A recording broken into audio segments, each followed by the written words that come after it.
देखने जा रहे हैं जिसमें ज्वालामुखी का अध्ययन हम लोग करेंगे, ज्वालामुखी या वेल्केनो जिसको इंग्लिश में कहते हैं। इसका मतलब क्या होता है, सीधा हमको समझना है कि इसका तात्पर्य उस छिद्र अथवा दरार से होता है जिसका संबंध पृथ्वी के आंतरिक भाग से होता है, जिसके माध्यम से तप्त गैस, तरल लावा, राख, जलवाष्प आदि निकलते रहते हैं। अब अपने भाषा में हमको समझना है कि जो पृथ्वी है, पृथ्वी आंतरिक संरचना हम लोग पढ़ चुके हैं। आंतरिक संरचना में पहली जो परत थी उसे हम लोग क्रस्ट कह रहे थे, दूसरी परत जो थी उसे हम लोग मेंटल कह रहे थे, जो तीसरी परत थी उसे हम लोग कोर या क्रोड के नाम से जान रहे थे। तो जो क्रस्ट थी जिसे हिंदी में भूपरपट्टी कहते हैं, उसके नीचे जो मेंटल थी उसे प्रवार कहते हैं। इन दोनों के बीच में पिघला मंडल या इसी को इंग्लिश में स्टेनोस्फीयर कहा जाता है, पाया जाता है, जहां पर मैग्मा भरे रहते हैं। और ये मैग्मा पृथ्वी के हलचल के कारण तोड़ के जब ऊपर धरातल पर आते हैं तो इन्हीं को हम लोग ज्वालामुखी कहते हैं। सीधा हमको समझना है कि ये पृथ्वी की आंतरिक घटनाएं हैं। जब मैग्मा तोड़ के पृथ्वी के धरातल पर आता है, मैग्मा के साथ क्या क्या निकल के आएगा, जैसे धूल हो गई, राख हो गई, कई चट्टानी खंड हो गए, टुकड़े हो गए, जलवाष्प हो गए, ये सब निकल के जब पृथ्वी के धरातल पर आते हैं तो इसी को हम लोग ज्वालामुखी उद्गार के नाम से जानेंगे। ये हमारा रहा ज्वालामुखी उद्गार। फिर हमको देखना है कि ज्वालामुखी से निकलने वाले पदार्थ कौन कौन से होते हैं, इस पर विचार करते हैं। तो ज्वालामुखी से निकलने वाले पदार्थों में देखें तो गैस तथा जलवाष्प निकलेगा, इसके बाद विखंडित पदार्थ निकलेंगे, इसके बाद तरल लावा निकलेंगे। क्या क्या निकलेंगे, गैस तथा जलवाष्प, विखंडित पदार्थ, तरल लावा। अब हमको देखना है कि ये जो हम देख रहे हैं गैस तथा जलवाष्प, इसमें कौन कौन सी गैसें निकलती है। तो उसमें हम लोग देखें कि कार्बन डाइऑक्साइड गैस निकलेगी, साथ ही साथ जो नाइट्रोजन है और सल्फर के ऑक्साइड है वो भी निकलेंगे। नाइट्रोजन और सल्फर के ऑक्साइड बहुत बड़े पैमाने पे निकलते हैं, लेकिन सबसे ज्यादा ज्वालामुखी उद्गार के समय कुछ निकलने वाला है तो वो है जलवाष्प। इसको आप नोट भी कर सकते हैं, लिख सकते हैं कि ज्वालामुखी उद्गार के समय निकलने वाला पदार्थ, मतलब सर्वाधिक निकलने वाला पदार्थ जलवाष्प होता है, जिसकी मात्रा 60 से लेकर 90% तक होती है। ये मैग्मा हो गया, चाहे कोई गैस हो गया, चाहे कुछ भी हो, सब में सबसे ज्यादा मात्रा अगर पूछ ले कि क्या निकलता है ज्वालामुखी उद्गार के समय, तो क्या निकलेगा, जलवाष्प। क्योंकि हम लोग देखेंगे कि जो पृथ्वी की आंतरिक संरचना है, स्टेनोस्फीयर, पिघला मंडल से जब मैग्मा ऊपर की तरफ धूल, गैस, राख के कण आते हैं तो जल की एक सतह पाई जाती है। वहां से होके जब ऊपर की तरफ ज्वालामुखी निकलेगी तो बहुत बड़े पैमाने पे जल गर्म होने के बाद जलवाष्प बन के ऊपर उड़ के आता है, जिसको हम ग्रीन हाउस गैस के अंतर्गत भी रखेंगे। कार्बन डाइऑक्साइड को ग्रीन हाउस के अंतर्गत, जलवाष्प को भी हम ग्रीन हाउस गैस के अंतर्गत रखते हैं। फिर हमको देखना है कि विखंडित पदार्थ में क्या क्या निकलते हैं, बिल्कुल आराम से समझना है आप लोगों को। अब विखंडित पदार्थ में क्या निकलेंगे, विखंडित पदार्थ में 4 टाइप हमको समझना है। एक तो समझना है टफ, दूसरा समझना है लैपली, तीसरा समझना है बाम्ब और चौथा समझना है breccia. Tuff, lapilli, bomb, breccia. Tuff क्या है, टफ हमको समझना है कि ये राख और धूल गैस के कण होते हैं। राख और धूल गैस के कण को ज्योग्राफी के भाषा में ज्वालामुखी के उद्गार के समय जब निकलेंगे, राख और कण, धूल कण निकलेंगे तो ज्योग्राफी में उसे टफ कहेंगे। आपसे प्रश्न पूछा जा सकता है कि ज्वालामुखी उद्गार के समय निकलने वाले राख एवं धूल कण को किस नाम से जानते हैं, तो किस नाम से जानेंगे, टफ के नाम से। फिर हमको समझना है कि ज्वालामुखी उद्गार के समय निकलने वाले जो छोटे छोटे कण होते हैं मटर के दाने के आकार के, तो प्रश्न बनेगा आपसे कि ज्वालामुखी उद्गार के समय मटर के दाने के आकार के निकलने वाले कण को किस नाम से जानते हैं, तो उसे हम लोग लैपिली के नाम से जानते हैं। लैपिली क्या है, ज्वालामुखी से निकलने वाले मटर के दाने के आकार के कण होते हैं। फिर समझना है बाम्ब को। बाम्ब किसे कहेंगे, बाम्ब समझना है कि जो बड़े बड़े चट्टानी खंड होंगे, टुकड़े होंगे, गोल भाग होंगे, उसे हम लोग बाम्ब के नाम से जानते हैं। ज्वालामुखी में जब बड़े बड़े चट्टानी खंड निकलेंगे तो उसे हम किस नाम से जानेंगे, तो उसे बाम्ब के नाम से जानेंगे। अब समझना है ब्रेसिया को।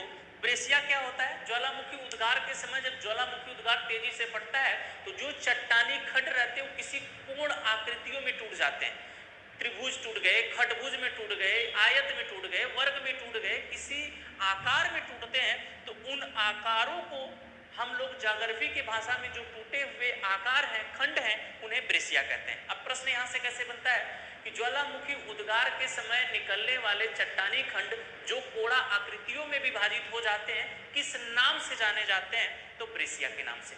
इस तरह से हम लोगों से विखंडित पदार्थों से प्रश्न किए जाते हैं। फिर हमको समझना है तरल लावा निकलते हैं। तरल लावा समझना है कि पृथ्वी के अंदर जो हम लोग क्रस्ट देख रहे हैं, क्रस्ट से नीचे स्फेनोस्फीयर या पिघला मंडल पाया जा रहा है, वो मैग्मा से भरा होता है। किससे भरा होता है? मैग्मा से भरा होता है तरल रूप में। यही ज्वालामुखी उद्गार के समय जब पृथ्वी के धरातल पर आता है और इसका जमाव होता है, इसी को हम लोग जब ऊपर पृथ्वी के धरातल पर आ जाएगा तो इसे लावा कहेंगे, और पृथ्वी के धरातल के नीचे रहेगा तो इसे मैग्मा कहेंगे।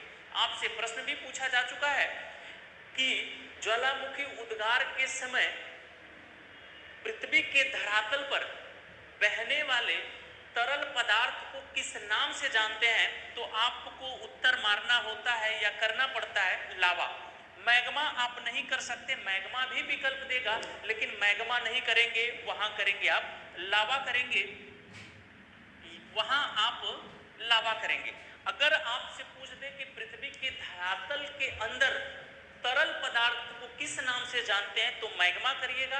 पृथ्वी के धरातल के सतह पर अगर आके जमाव करेगा तो उसे लावा कहेंगे। फिर समझना है कि ये जो लावा का जमाव होता है, ये बाह्य आग्नेय चट्टान का उदाहरण भी होता है। किसका उदाहरण होता है? बाह्य आग्नेय चट्टान का उदाहरण भी होगा। और हमको देखना है कि बाह्य आग्नेय चट्टान कौन सी बाह्य आग्नेय चट्टान?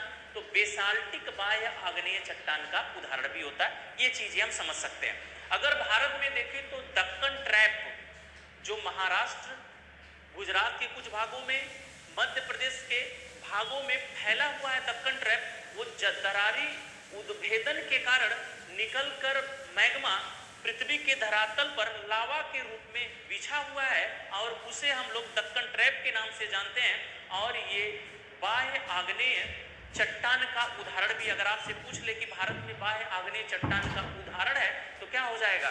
दक्कन ट्रैप हो जाएगा।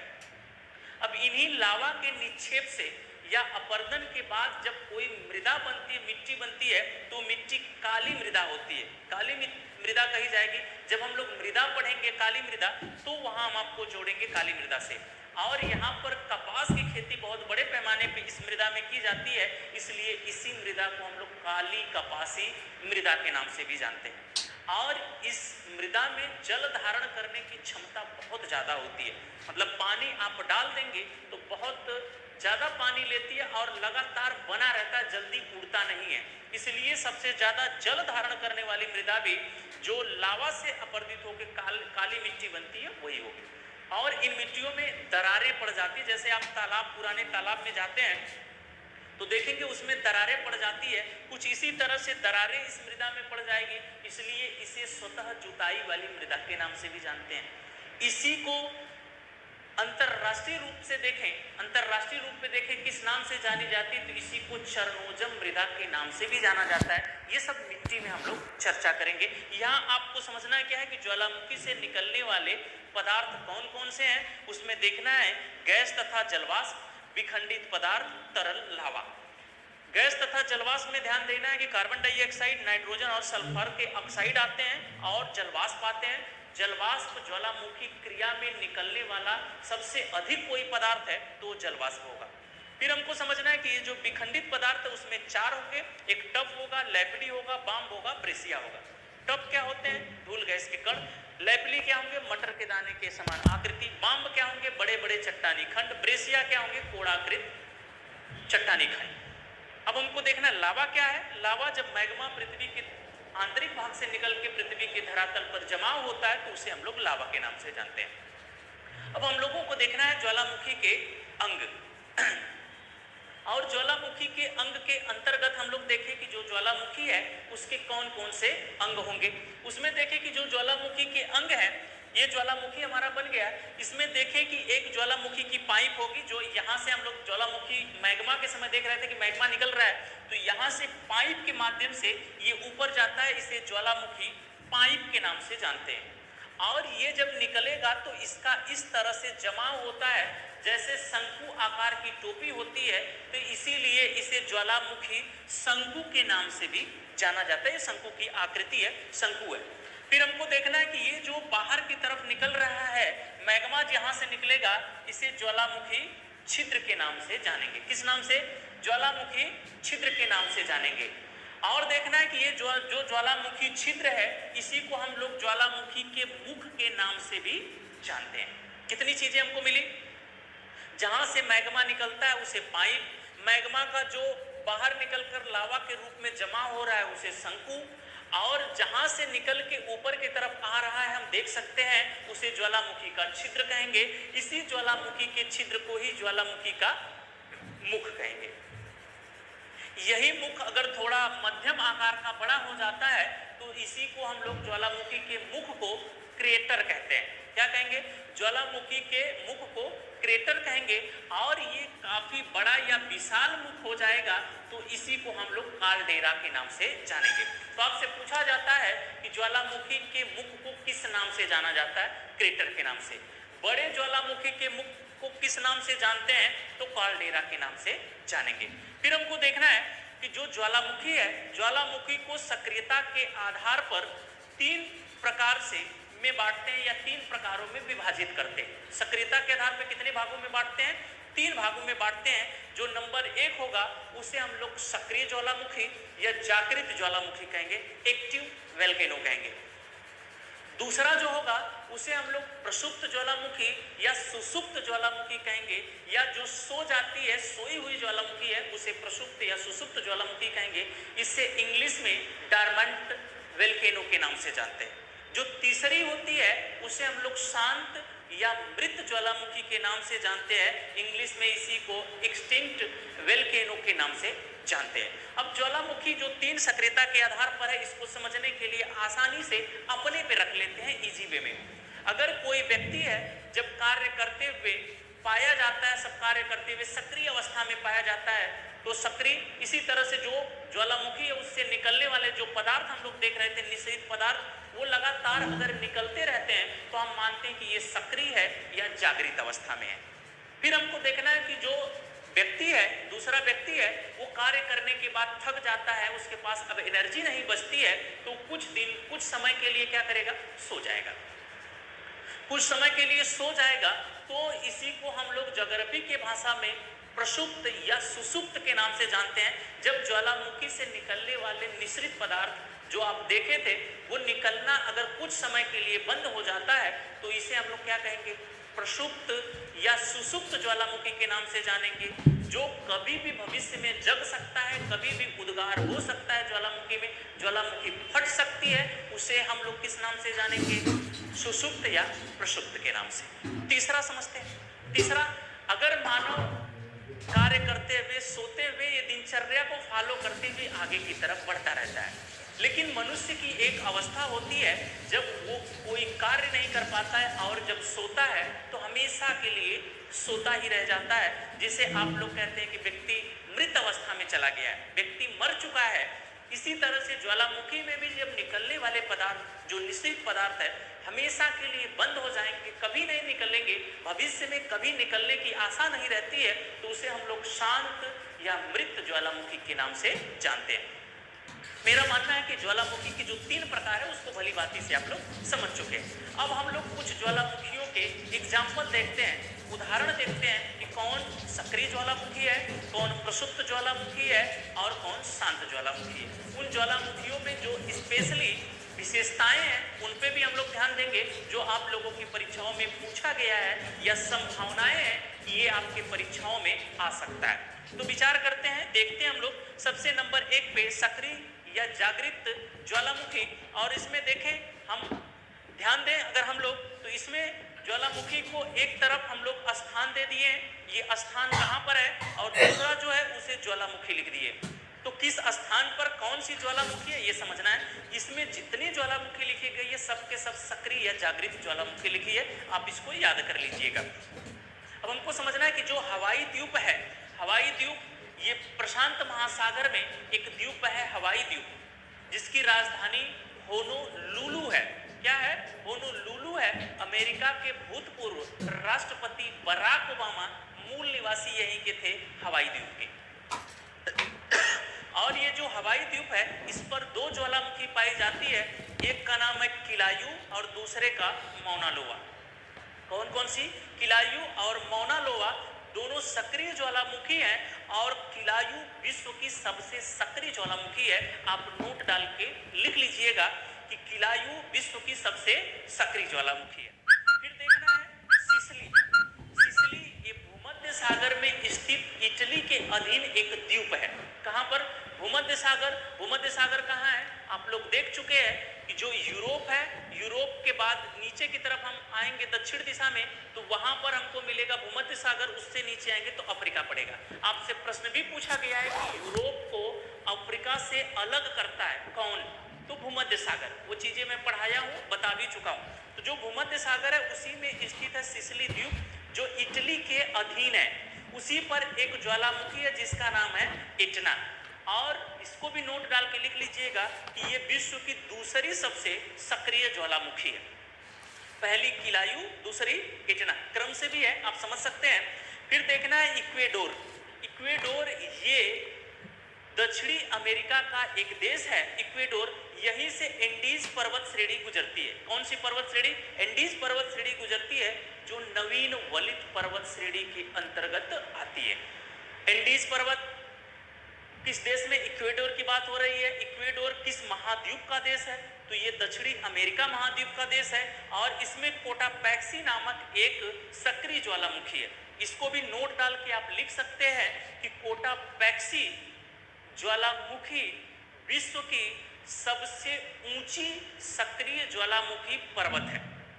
ध्यान दीजिएगा, विश्व का सबसे ऊंचा सक्रिय ज्वालामुखी पर्वत अगर पूछेगा तो कोटापैक्सी, और विश्व का सबसे ऊंचा ज्वालामुखी पर्वत पूछेगा, सक्रिय हटा दिया, सीधा सीधा पूरे ज्वालामुखियों में पूछा जाए तो उसमें मृत ज्वालामुखी जो एकांक गुहा है वो हो जाता है। उसको भी हम पढ़ाएंगे अभी, तो नोट्स डलवाएंगे आपको। इसमें क्या लिखना है?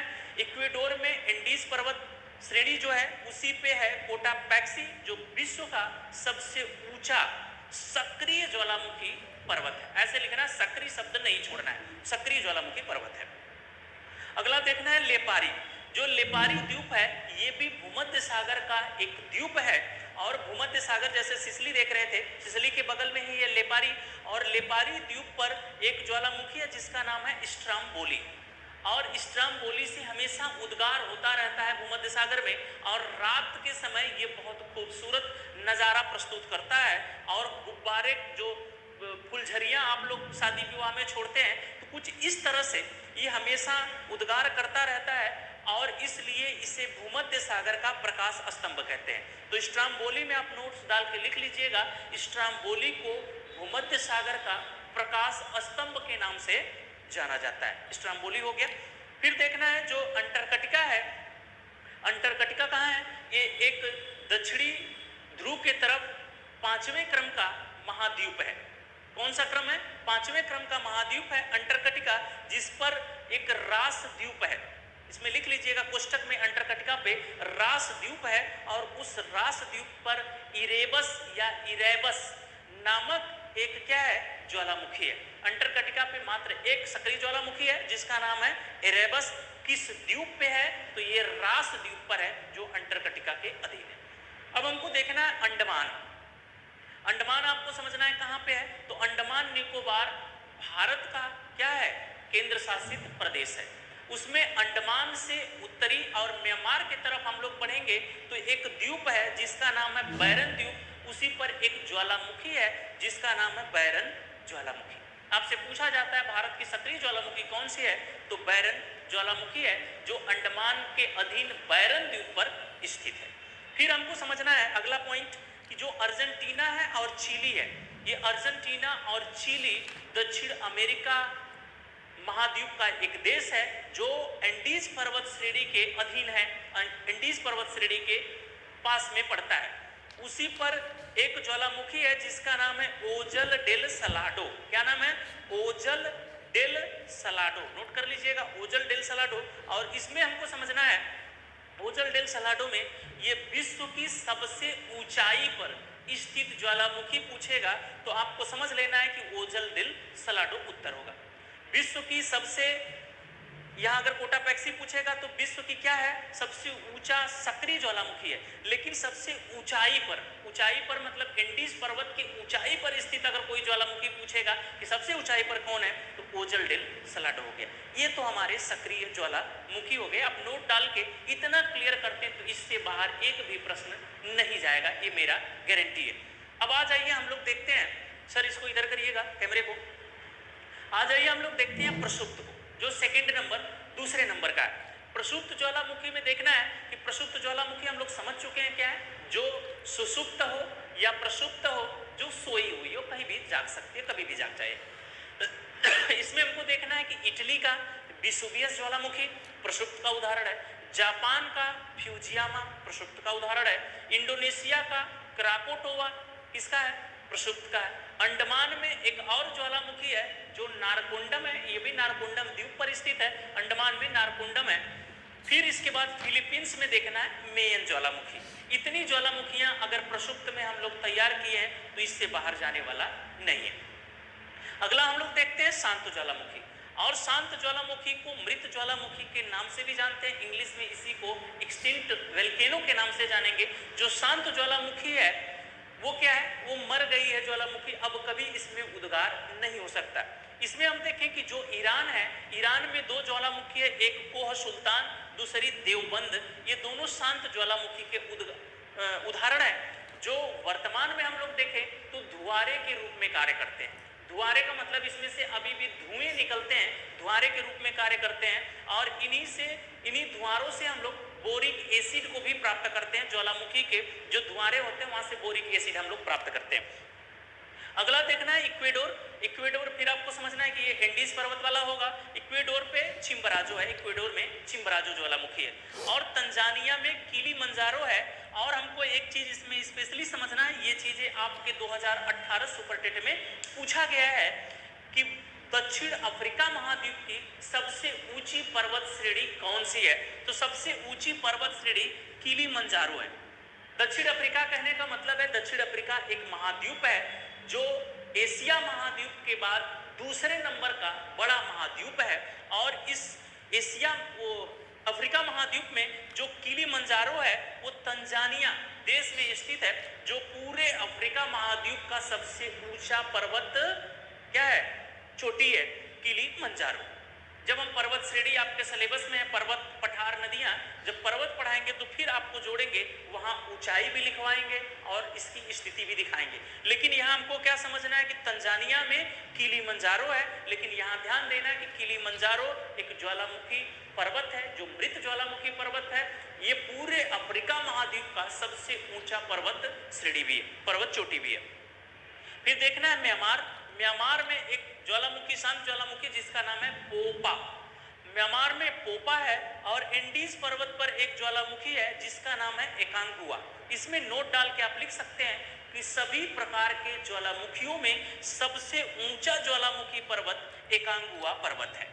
सभी ज्वालामुखी चाहे सक्रिय रहे, चाहे शांत रहे, चाहे प्रसुप्त रहे, सभी ज्वालामुखियों में सबसे ऊंचा ज्वालामुखी पर्वत कौन सा है? एकांगुआ। इतना तो हो गया। इसके बाद कुछ चीजें हैं जो हमको समझ लेना है कि जो हम लोग महाद्वीप महासागर पढ़े हैं उसमें हम लोग देखे हैं कि जो प्रशांत महासागर है, प्रशांत महासागरीय परिमेखला को नोट डालिए, लिखिए कि प्रशांत महासागरीय परिमेखला को अग्नि वलय की संज्ञा प्रदान की जाती है। प्रशांत महासागरीय परिमेखला को अग्नि वलय की संज्ञा प्रदान की जाती है। अग्नि वलय कहने का मतलब है कि प्रशांत महासागर के चारों तरफ क्या पाए जाते हैं? ज्वालामुखी पाए जाते हैं, इसलिए इसे अग्नि वलय, रिंग ऑफ फायर के नाम से जाना जाता है। ये हो गया। दूसरा नोट्स डालिएगा, नोट्स में दूसरी पॉइंट लिखिएगा आप लोग कि जापान को भूकंपों का देश कहा जाता है, वहां पर भी कई ज्वालामुखी उसके तटीय सागरों में मिलते हैं। भूकंप में मैं लिखवा चुका हूं कि जापान को भूकंपों का देश कहते हैं। क्लियर है आप लोग? फिर देखना है, अगली पॉइंट लिखेगा, ऑस्ट्रेलिया महाद्वीप में एक भी सक्रिय ज्वालामुखी या एक भी ज्वालामुखी नहीं, ऐसे लिखिएगा, ऑस्ट्रेलिया महाद्वीप में एक भी ज्वालामुखी नहीं पाई जाती है। हमको समझना है क्यों नहीं पाई जाएगी, क्योंकि जैसे आप जापान देख रहे हैं, इसी तरह से जो ऑस्ट्रेलिया महाद्वीप है, ऑस्ट्रेलिया महाद्वीप प्रशांत महासागर के तट पे है और उसके पूर्वी सिरे पे जहां पर आके प्रशांत महासागरीय प्लेटें टकरा रही है, वहां पर ग्रेट डिवाइडिंग रेंज नामक एक पर्वत श्रेणी पाई जाती है। उसके वजह से जो ज्वालामुखी उद्गार है वो ऑस्ट्रेलिया महाद्वीप के अंदर नहीं होता है, बल्कि प्रशांत महासागर के ही अंदर हो जाता है। इसलिए ऑस्ट्रेलिया महाद्वीप पूरी तरह से सेफ है। आपसे प्रश्न पूछा जा सकता है कि किस महाद्वीप में एक भी ज्वालामुखी नहीं पाए जाते हैं, तो कौन सा महाद्वीप होगा? ऑस्ट्रेलिया महाद्वीप होगा। बस, तो आज के लिए इतना ही। धन्यवाद आपका। Best of luck.